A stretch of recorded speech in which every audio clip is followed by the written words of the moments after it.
and then there will be some eventual extinction event. I don't have an immediate doomsday prophecy, but eventually history suggests there will be some doomsday event. The alternative is to become a spacefaring civilization and a multi-planet species, which I hope you would agree that is the right way to go. Yes?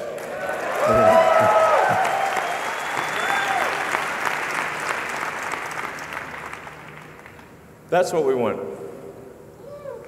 Yeah.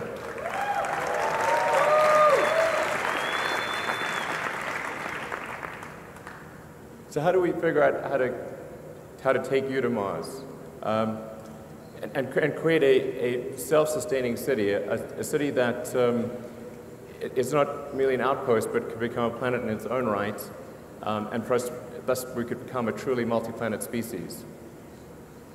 Sometimes people wonder, well, what about other places in the solar system? Why Mars? Just to sort of put things into perspective, this is an actual scale of what the solar system looks like. So we're currently in the third little rock from the left. That's Earth. Yeah, exactly. And our goal is to go to the fourth rock on the left. That's Mars. But you can get a sense for the real scale of the solar system, how big the Sun is, and Jupiter, Neptune, Saturn, Uranus, and then the little guys on the right are Pluto and friends. This sort of helps see it not quite to scale, but it gives you a better sense for where things are. So our options for becoming a multi-planet species within our solar system are limited. We have, in terms of nearby options, we've got Venus, but Venus is a high-pressure, super high-pressure hot acid bath. So that would be a tricky one. Venus is not at all like the goddess. This is not in no way similar to the actual goddess.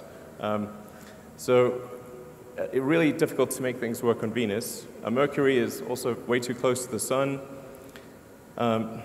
We could go potentially on one of the moons of Jupiter or Saturn, but those are quite far out, much further from the Sun, a lot harder to get to. It really leaves us with one option if we want to become a multi-planet civilization, and that's Mars.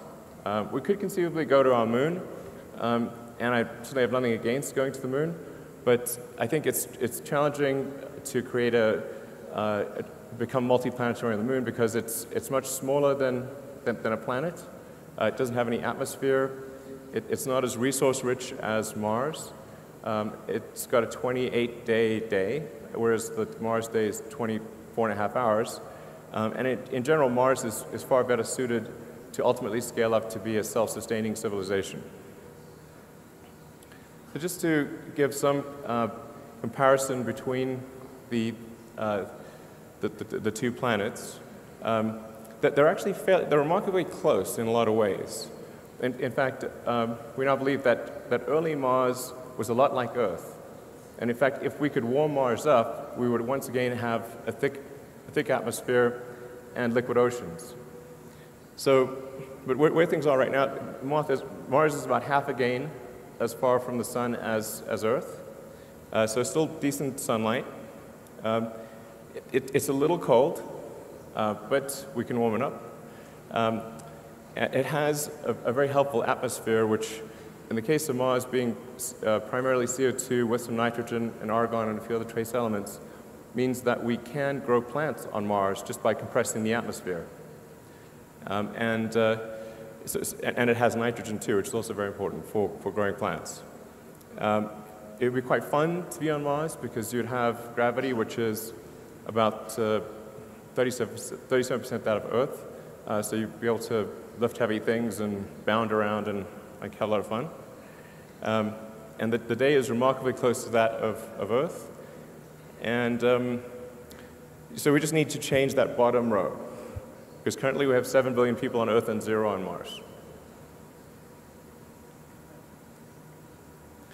So there's been a lot of great work by NASA and other organizations in early exploration of Mars and understanding what Mars is like, where could we land, what's the composition of the atmosphere, where is there water, or ice, I should say, and so we need to go from these early exploration missions to actually building a city. The issue that we have today is that if you look at a Venn diagram, there's no intersection of sets of people who want to go and can afford to go. In fact, right now, you cannot go to Mars for infinite money.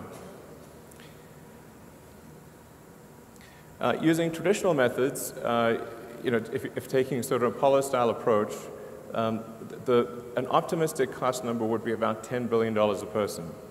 So, for example, the Apollo program, the cost estimates are somewhere between 100 to $200 billion in current year dollars. And we sent 12 people to the surface of the moon, which was an incredible thing, and I think probably one of the greatest achievements of humanity. But that is a steep price to pay for a ticket. That's why these circles only just barely touch. So you can't create a self-sustaining civilization if the ticket price is $10 billion a person. What we need is to move those circles together. And if we can get the cost of moving to Mars to be roughly equivalent to a median house price in the US, which is around $200,000, then I think the probability of establishing a self-sustaining civilization is very high. I think it would almost certainly occur. Not everyone would want to go. In fact, I think a relatively small number of people from Earth would want to go, but enough would want to go and who could afford the trip that it would happen. And people can get sponsorship, and I think it gets to the point where almost anyone, if they saved up and this was their goal, they could ultimately save up enough money to buy a ticket and move to Mars. And Mars would have a labor shortage for a long time, so jobs would not be in short supply. So but it is a bit tricky because we have to figure out how to improve the cost of trips to Mars by 5 million%. So this is not easy. And I mean, it sounds like virtually impossible, but I think there are ways to do it. This translates to an improvement of approximately 4.5 orders of magnitude. These are the key elements that are needed in order to achieve the 4.5 order of magnitude improvement. Most of the improvement would come from full reusability, somewhere between 2 and 2.5 orders of magnitude. And then the other 2 orders of magnitude would come from refilling in orbit, propellant production on Mars, and choosing the right propellant. So I'm going to go into detail on all those. Full reusability is really the super hard one. It's very difficult to achieve reusability for even an orbital system, and that challenge becomes even substantially greater for a system that has to go to another planet. But as an example of the difference between reusability and expendability in aircraft, and this you could actually use any form of transport. You could say a car, bicycle, horse. If they were single use, almost no one would use them. It would be too expensive. But with frequent flights, you can take something like an aircraft that costs $90 million, and if it was single use, you'd have to pay $500,000 per flight. But you can actually buy a ticket on Southwest right now from LA to Vegas for $43, including taxes. So that's a massive improvement. Right there, it's showing a 4 order of magnitude improvement. Now this is harder. The reusability doesn't apply quite as much to Mars because the number of times that you can reuse the spaceship the spaceship part of the system is left less often because the Earth-Mars rendezvous only occurs every 26 months. So you get to use the spaceship part roughly every 2 years. Now you get to use the booster and the tanker as frequently as you'd like. And so that's why it really makes a lot of sense to load the spaceship into orbit with essentially tanks dry and have it have really quite big tanks that you then use the booster and tanker to refill while it's in orbit. and maximize the payload of the spaceship so that when it goes to Mars, you really have a very large payload capability.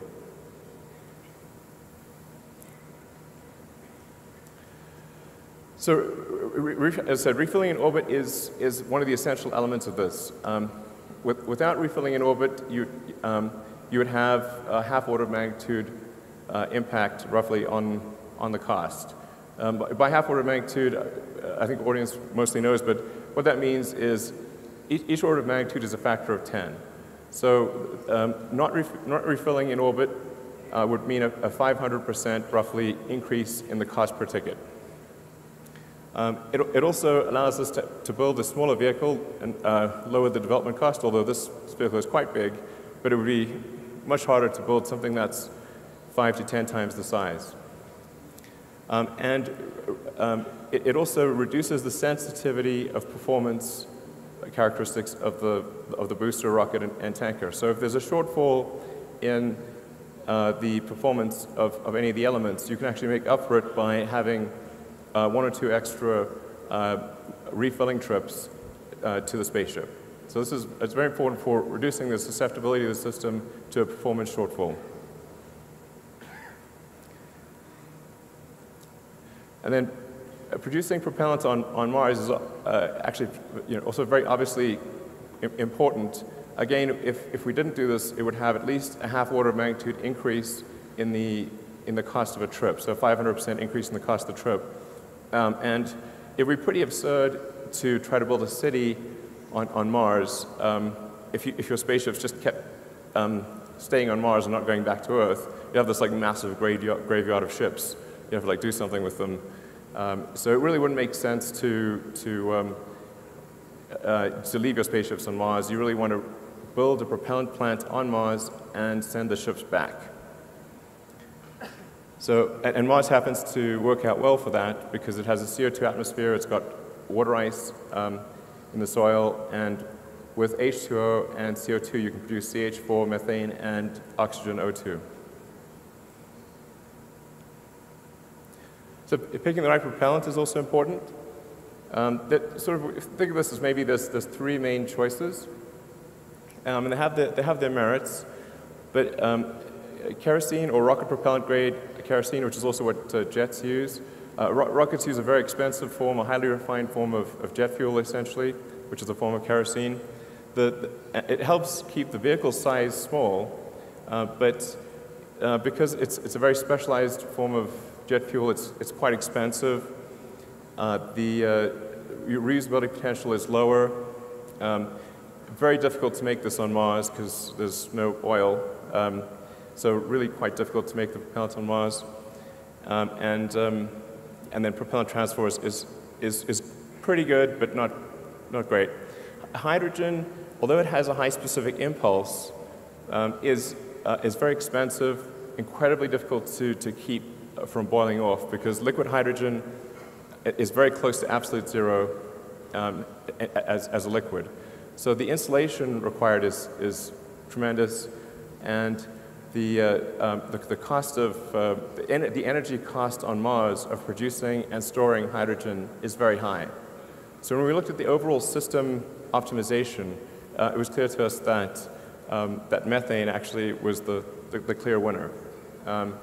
So it would require maybe anywhere from 50 to 60% of the energy on Mars to refill propellant using the propellant depot, and just the technical challenges are a lot easier. So we think methane is actually better on just really almost across the board. And we started off initially thinking that hydrogen would make sense, but ultimately came to the conclusion that the best way to optimize the cost per unit mass to Mars and back is to use an all-methane system, or technically deep cryomethalogs. So those are the four elements that need to be achieved. Whatever architecture, whatever system is designed, whether by SpaceX or anyone, we think these are the 4 features that need to be addressed in order for the system to really achieve a low cost per ton to the surface of Mars. And this is a simulation of the overall system.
So what you saw there is really quite close to what we will actually build.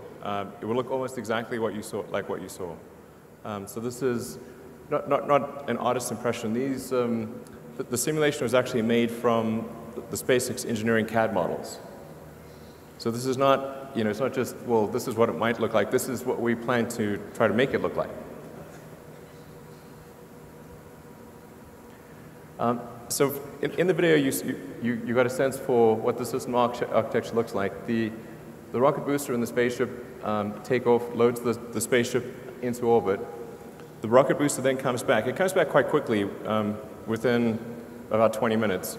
And so it can actually launch the tanker version of the spacecraft, which is essentially the same as the spaceship, but filling up the unpressurized and pressurized cargo areas with propellant tanks.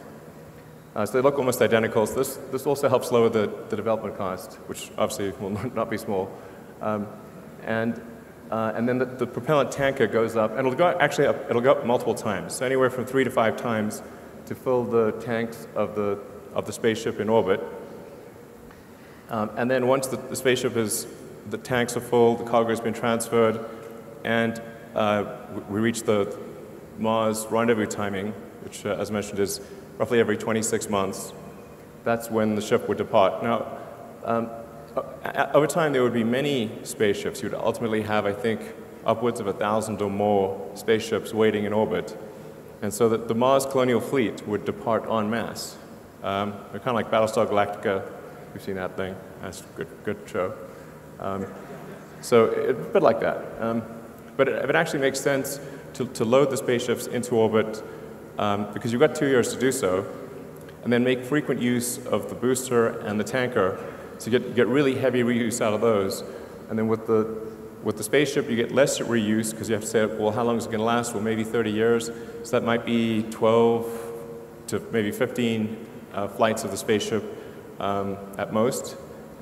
So you really want to maximize the cargo of the spaceship and reuse the booster and the tanker a lot. So anyways, the ship goes to Mars, gets propellant replenished, and then returns to Earth. So I'll go into some of the details of the vehicle design and performance. And I'm going to gloss over, I'll only talk a little bit about the technical details in the actual presentation, and then I'll leave the detailed technical questions to the Q&A that follows. This is to give you a sense of size.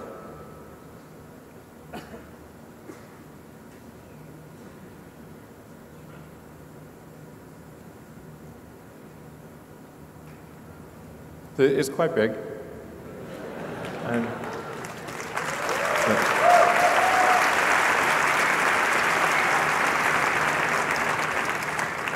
the funny thing is, I think in the long term, the ships will be even bigger than this. I think that this will be relatively small compared to the Mars interplanetary ships of the future. But it kind of needs to be about this size, because if in order to fit 100 people or thereabouts in the pressurized section, plus carry the luggage and all of the unpressurized cargo to build propellant plants and build everything from iron foundries to pizza joints to you name it. We need to carry a lot of cargo. So it really needs to be roughly on this order of magnitude, because if we say like say a minimum threshold for a self-sustaining city on Mars or civilization would be 1 million people. Well, and you can only go every 2 years. If you have 100 people per ship, that's 10,000 trips. So I think at least 100 people per trip is the right order of magnitude, and I think we actually may end up expanding the crew section and ultimately taking more like 200 or more people per flight in order to reduce the cost per person. So, but it's 10,000 flights is a lot of flights. So you really want, ultimately, I think, on the order of 1,000 ships. It'll take a while to build up to 1,000 ships. And so I think if you say, when would we reach that million-person threshold, from the point at which the first ship goes to Mars, it's probably somewhere between 20 to 50 total Mars rendezvous. So it's probably somewhere between maybe 40 to 100 years to achieve a fully self-sustaining civilization on Mars. So that's the sort of a cross-section of the ship. And in some ways, it's not that complicated, really. It's made primarily of an advanced carbon fiber. The carbon fiber part is tricky when dealing with deep cryogens and trying to achieve both liquid and gas impermeability and not have gaps occur due to cracking or pressurization that would make the carbon fiber leaky. So this is a fairly significant technical challenge to make deeply cryogenic tanks out of carbon fiber. And it's only recently that we think that the carbon fiber technology has gotten to the point where we can actually do this without having to create a liner on the some sort of metal liner or other liner on the inside of the tanks, which would add mass and complexity. So it's particularly tricky for the hot gaseous oxygen pressurization. So this is designed to be autogenously pressurized, which means that the fuel and the oxygen, we gasify them through heat exchanges in the engine and use that to pressurize the tanks. So we'll gasify the methane and use that to pressurize the fuel tank, gasify the oxygen, use that to pressurize the oxygen tank. And this is a much simpler system than what we have with Falcon 9, where we use helium for pressurization and we use nitrogen for gas thrusters. In this case, we would autogenously pressurize and then use gaseous methane and oxygen for the control thrusters. So really, you only need 2 ingredients for this, as opposed to 4 in the case of Falcon 9, and actually 5 if you consider the ignition liquid. So we use a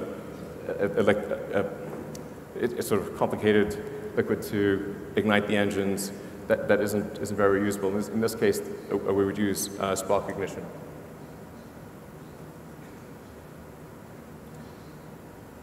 So this gives you a sense of vehicles by performance, sort of current and historic. I don't know if you can actually read that, but in expandable mode, the vehicle approach that we're proposing would do about 550 tons and about 300 tons in reusable mode.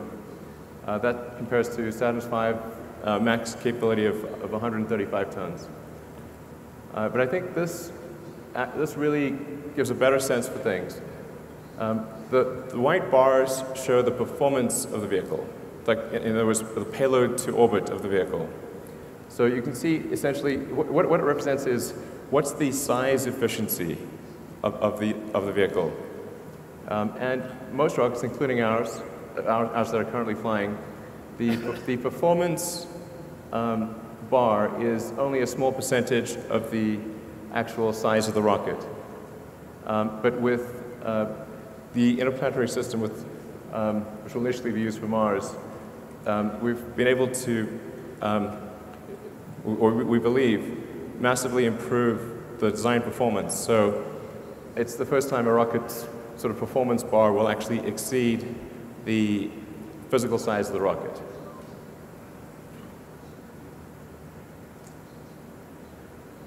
This gives you a more direct sort of comparison.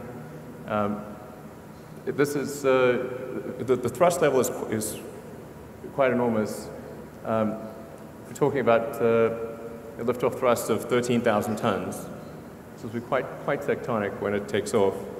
But it does fit on Pad 39A, which NASA's been kind enough to allow us to use, where because they somewhat oversized the pad in doing Saturn V, and as a result, we can actually do a much larger vehicle on that same launch pad.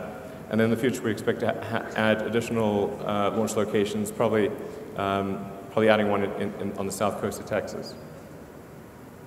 But this gives you a sense of the relative capability if you can read those. But yeah, these vehicles have very different purposes. This is really intended to carry huge numbers of people, ultimately millions of tons of cargo to Mars. So you really need something quite large in order to do that. So talk about some of the key elements of the interplanetary spaceship and rocket booster.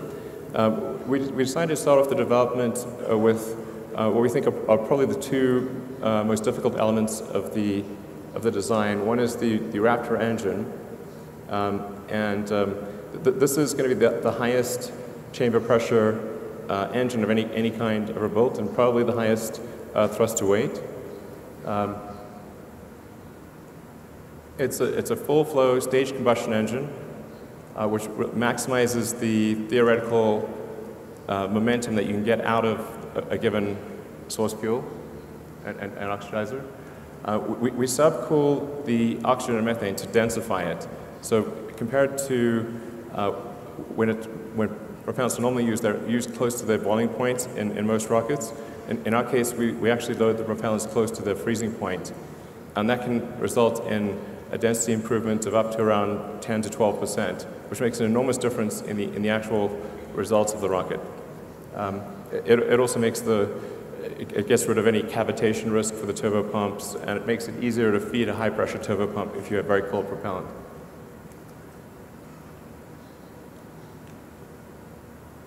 Really, one of the keys here, though, is the vacuum version of Raptor having a 382-second ISP. This is really quite critical to the whole Mars mission. And we're confident we can get to that number, or at least within a few seconds of that number, ultimately maybe exceeding it slightly.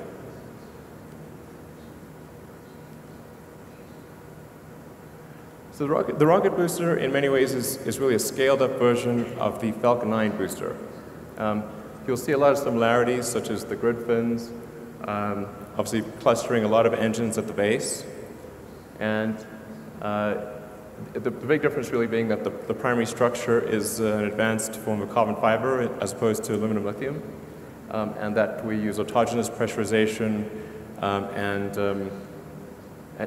we get rid of the helium and the nitrogen. So this uses 42 Raptor engines. It's a lot of engines, but we use 9 on a Falcon 9, and with Falcon Heavy, which should launch early next year, there's 27 engines on the base. So we've got pretty good experience with having a large number of engines. It also gives us redundancy, so that if some of the engines fail, you can still continue the mission and be fine. But the main job of the booster is to accelerate the spaceship to around 8,500 kilometers an hour.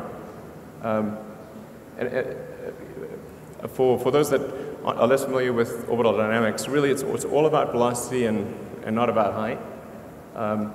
So really that's the job of the booster. The booster is like the javelin thrower. Sort of, it's got to toss that javelin, which is the spaceship.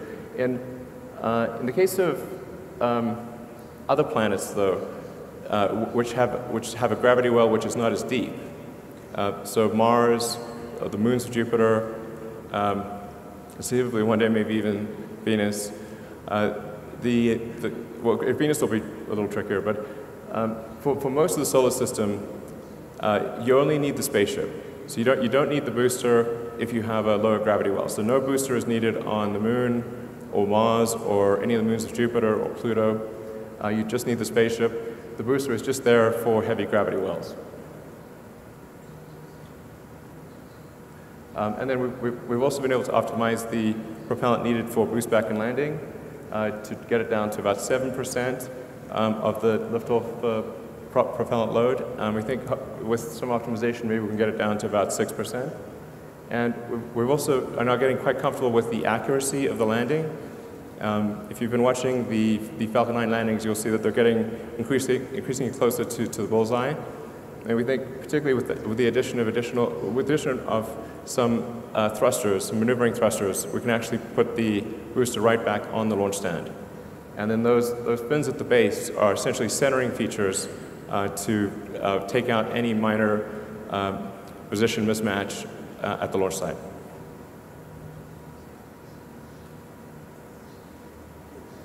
So that's what it looks like at the base. So we think we only need to gimbal or steer the center cluster of engines. So there's 7 engines in the center cluster. Those would be the ones that move for steering the rocket, and the other ones would be fixed in position. which gives us the best concentration of, we can max out the number of engines because we don't have to leave any room for gimbaling or moving the engines. And like I said, this is all designed so that you could actually lose multiple engines even at liftoff or anywhere in flight and continue the mission safely.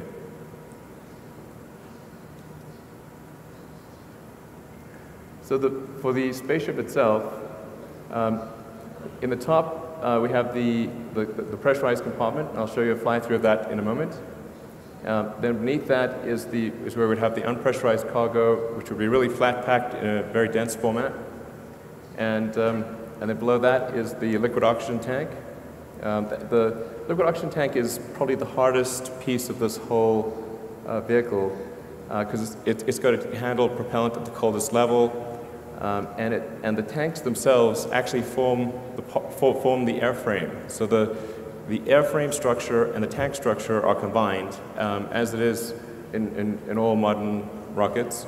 And in aircraft, for example, the wing is really a fuel tank in wing shape. So that it has to take the thrust loads of ascent, the loads of reentry, and then it has to be impermeable to gaseous oxygen, which is tricky, and non-reactive to gaseous oxygen. So that's the hardest piece of the spaceship itself, which is actually why we started on that element as well, and I'll show you some pictures of that later. So, and then below the oxygen tank is the fuel tank, and then the engines are mounted directly to the thrust cone on the base. And then there are 6 of the high-efficiency vacuum engines around the perimeter, and those don't gimbal.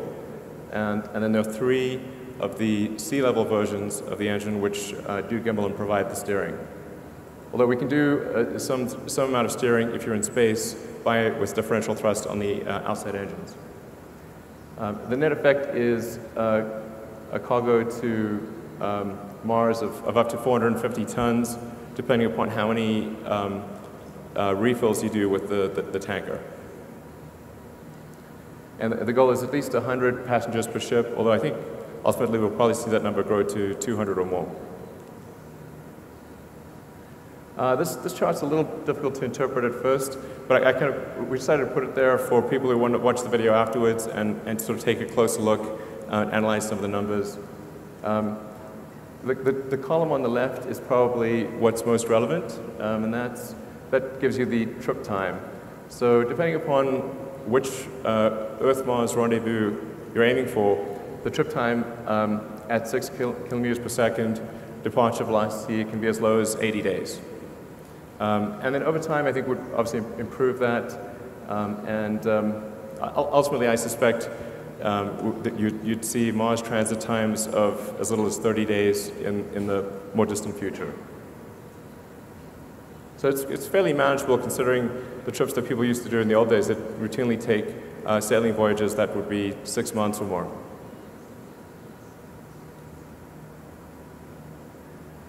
So on arrival, the heat shield technology is extremely important.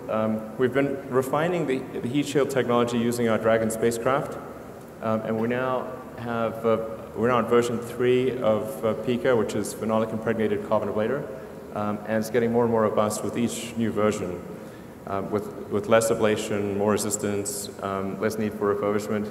The heat shield is basically a giant brake pad. So it's like how good can you make that brake pad against extreme reentry conditions and minimize the cost of refurbishment and make it so that you could have many flights with no refurbishment at all.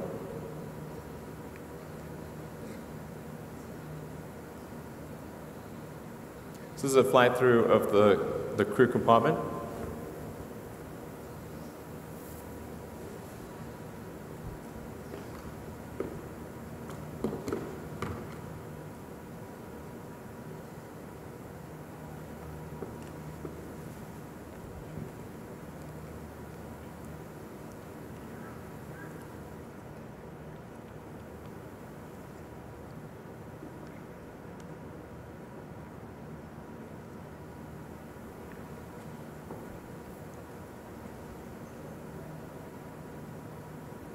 I want to give you a sense of what it would feel like to actually be in the spaceship. I mean, in order to make it appealing and increase that portion of the Venn diagram of people who actually want to go, it's got to be really fun and exciting, and it can't feel cramped or boring. So the crew compartment or the occupant compartment is set up so that you can do zero-G games, you can float around. There'll be like movies, lecture halls, cabins, a restaurant. It'll be like really fun to go. You're gonna have a great time.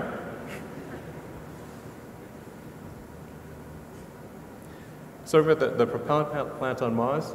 Again, this is one of those slides that I won't go into in detail here, but people can think about offline.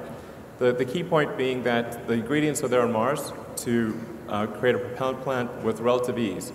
Because the atmosphere is primarily CO2, and there's water ice almost everywhere, you've got the CO2 plus H2O to make methane CH4 and oxygen O2 using the Sabatier reaction. The trickiest thing really is the energy source, which we think we can do with a large field of solar panels. So then to give you a sense of the cost, really the key is making this affordable to almost anyone who wants to go. And we think based on this architecture, assuming optimization over time, like the very first flights would be fairly expensive, but the architecture allows for a cost per ticket of less than $200,000. Maybe as little as $100,000 over time, depending upon how much mass a person takes. So we're right now estimating about $140,000 per ton to the surface of Mars. So if a person plus the luggage is less than that, taking into account food consumption and life support, then we think that the cost of moving to Mars ultimately could drop below $100,000.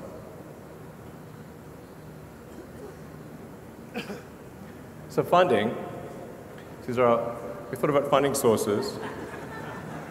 And so we've got steel underpants, launch satellites, send cargo to the space station, Kickstarter, of course, followed by profit. So obviously it's going to be a challenge to fund this whole endeavor. We do expect to generate pretty decent net cash flow from launching lots of satellites and servicing the space station from NASA, transferring cargo to and from the space station, and then I know that there's a lot of people in the private sector who are interested in helping fund a base on Mars, and then perhaps there will be interest on the government sector side to also do that. Ultimately, this is going to be a huge public-private partnership, and I think that's how the United States was established, and many other countries around the world is a public-private partnership. So I think that's probably what occurs. And right now we're just trying to make as much progress as we can with the resources that we have available, and just sort of keep moving the ball forward, and hopefully. I think as we show that this is possible, that this dream is real, not just a dream, it's something that can be made real, I think the support will snowball over time. And I should say also the main reason I'm personally accumulating assets is in order to fund this. So I really don't have any other motivation for personally accumulating assets except to be able to make the biggest contribution I can to making life multiplanetary.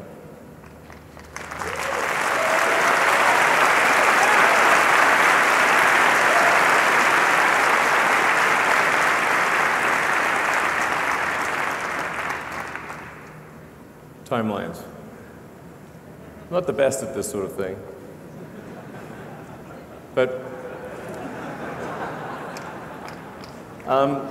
just to show you where we started off, in 2002, SpaceX basically consisted of carpet and a mariachi band. That was it. That's all of SpaceX in 2002. As you can see, I'm a dancing machine. And yeah, I believe in kicking off celebratory events with mariachi bands. I really like mariachi bands. But that was what we started off with in 2002. And really, I mean, I thought we had maybe a 10% chance of doing anything, of even getting a rocket to orbit, let alone getting beyond that and taking Mars seriously. But I came to the conclusion that if there wasn't some new entrant into the space arena with a strong ideological motivation, then it didn't seem like we were on a trajectory to ever be a spacefaring civilization and be out there among the stars. Because in '69 we were able to go to the moon, and the space shuttle could get to low Earth orbit, and then obviously the space shuttle got retired, but that trend line is down to zero. So I think what a lot of people don't appreciate is that technology does not automatically improve. It only improves if a lot of really strong engineering talent is applied to the problem that it improves. And there are many examples in history where civilizations have reached a certain technology level and then have fallen well below that, and then recovered only millennia later. So we go from 2002, where we basically were clueless, and developed with Falcon 1 the smallest useful orbital rocket that we could think of, which would deliver half a ton to orbit. And then 4 years later, we developed and built the first vehicle. So we developed the main engine, the upper stage engine, the airframes, the fairing, and the launch system, and had our first attempt at launch in 2006, which failed. So that lasted about 60 seconds, unfortunately. But 2006, 4 years after starting, is also when we actually got our first NASA contract. And I just want to say I'm incredibly grateful to NASA for supporting SpaceX. Despite the fact that our rocket crashed, it was awesome. I'm NASA's biggest fan. So thank you very much to the people that had the faith to do that. Thank you.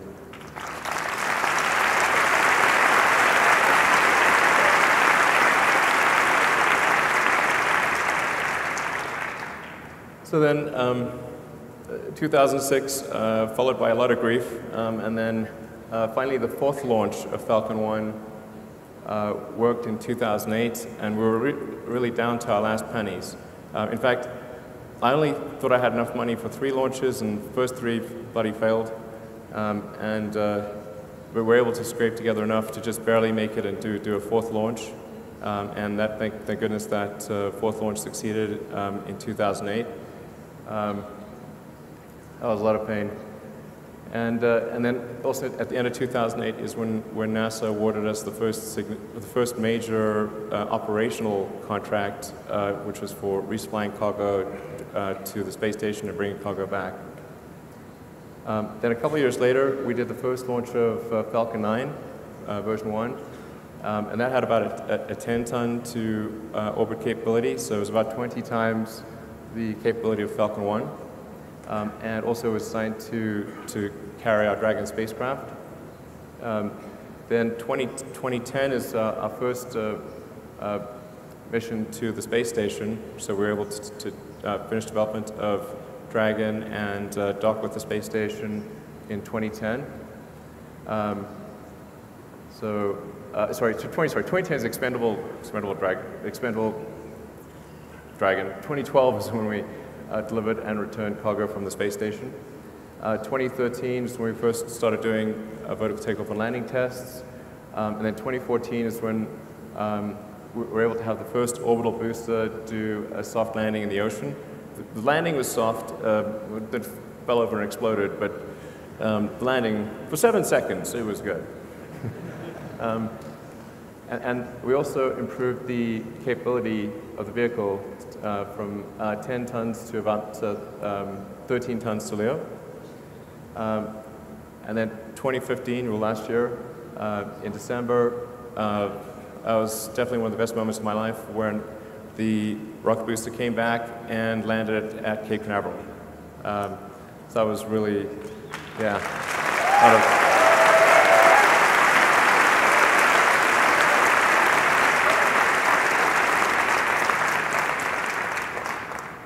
So I think that really showed that we could bring an orbit-class booster back from a very high velocity all the way to the launch site and land it safely and with almost no refurbishment required for reflight. And if things go well, we're hoping to refly one of the landed boosters in a few months. So yeah, and then in 2016, we also demonstrated landing on a ship. The landing on the ship is important for the very high velocity geosynchronous missions, and that's important for usability of Falcon 9 because about roughly a quarter of our missions are sort of servicing the space station, and then there's a few other low Earth orbit missions, but most of our missions, probably 60% of our missions are commercial geo missions. So we've got to do these high velocity missions that really need to land on a ship out to sea. They don't have enough propellant on board to boost back to the launch site. So looking into the future, next steps. We were kind of intentionally a bit fuzzy about this timeline, but we're going to try to make as much progress as we can. Obviously, it's with a very constrained budget, but we're going to try to make as much progress as we can on the elements of the interplanetary transport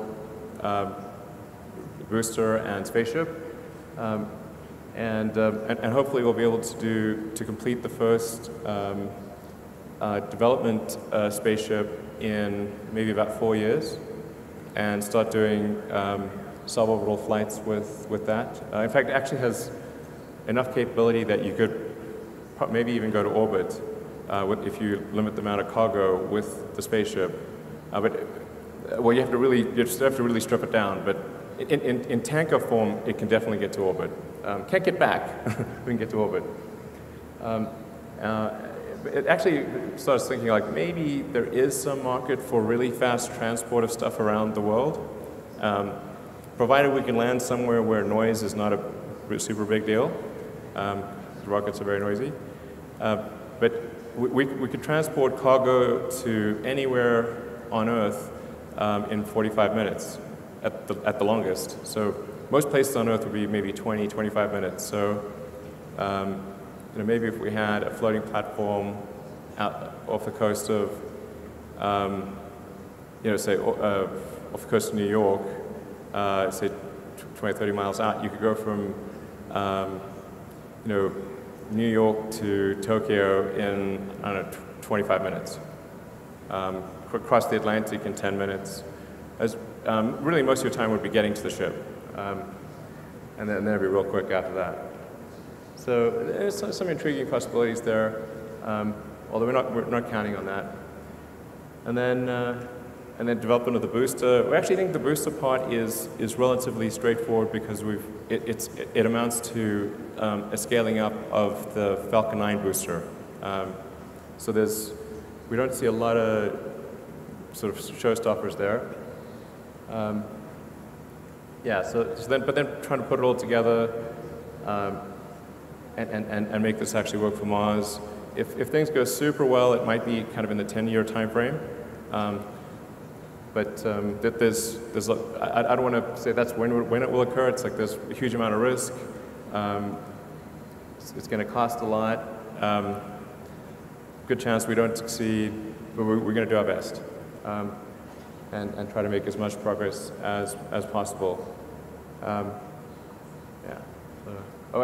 we're going to try to send something to Mars on every Mars rendezvous from here on out. So Dragon 2, which is a propulsive lander, we plan to send to Mars in a couple of years, and then do probably another Dragon mission in 2020. In fact, we want to establish a steady cadence that there's always a flight leaving, like it's a train leaving the station, With every Mars rendezvous, we will be sending a Dragon, at least a Dragon to Mars, and ultimately the big spaceship. So if there are people that are interested in putting payloads on Dragon, you know you can count on a ship that's going to transport something on the order of at least 2 or 3 tons of useful payload to the surface of Mars.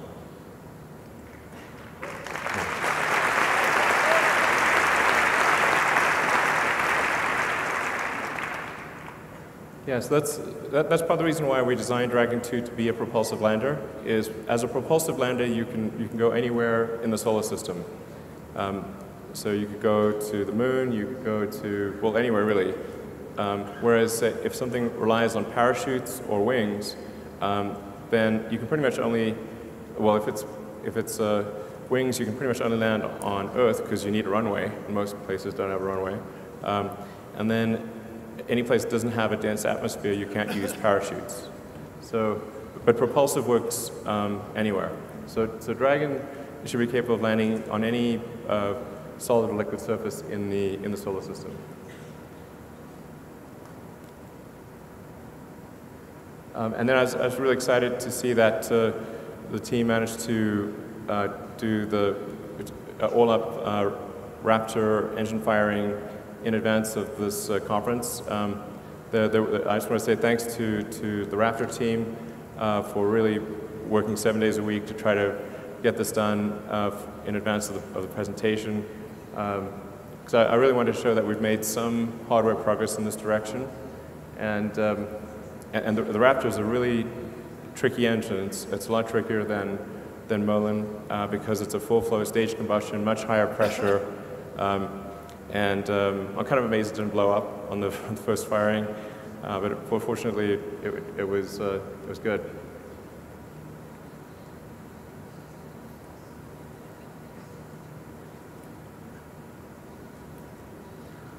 It's kind of interesting to see the Mach diamonds forming. Yeah.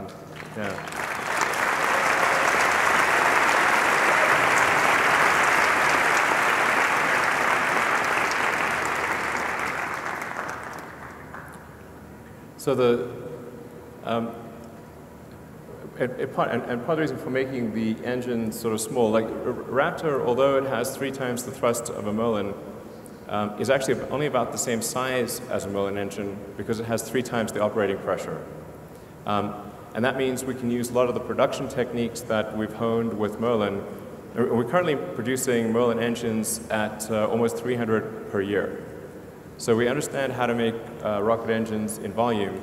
So even though the Mars vehicle uses 42 on the base and 9 on the upper stage, so we're 51 engines to make.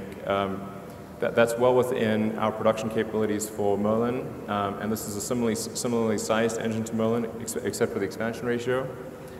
So we feel really comfortable about being able to make this engine in volume at a price that doesn't break our budget. And then we also wanted to make progress on the primary structure.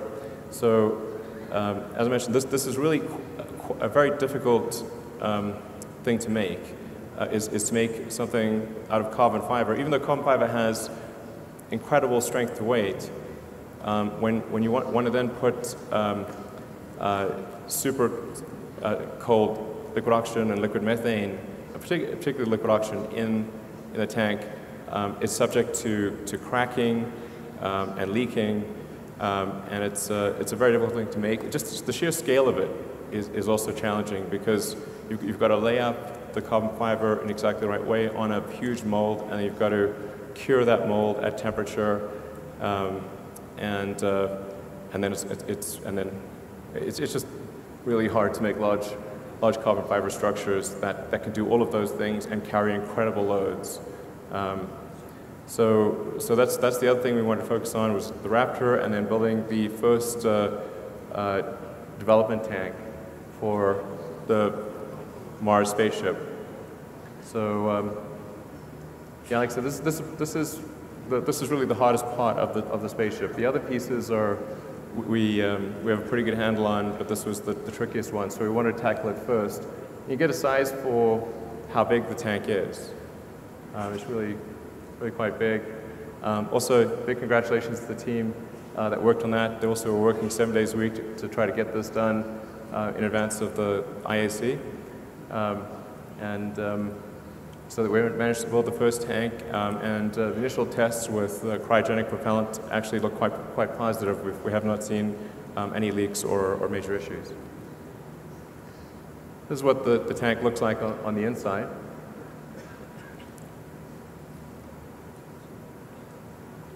So you can get a real sense for just how big this tank is. It's actually completely smooth on the inside, but the way that the carbon fiber plies lay up and reflect the light makes it look faceted. So then what about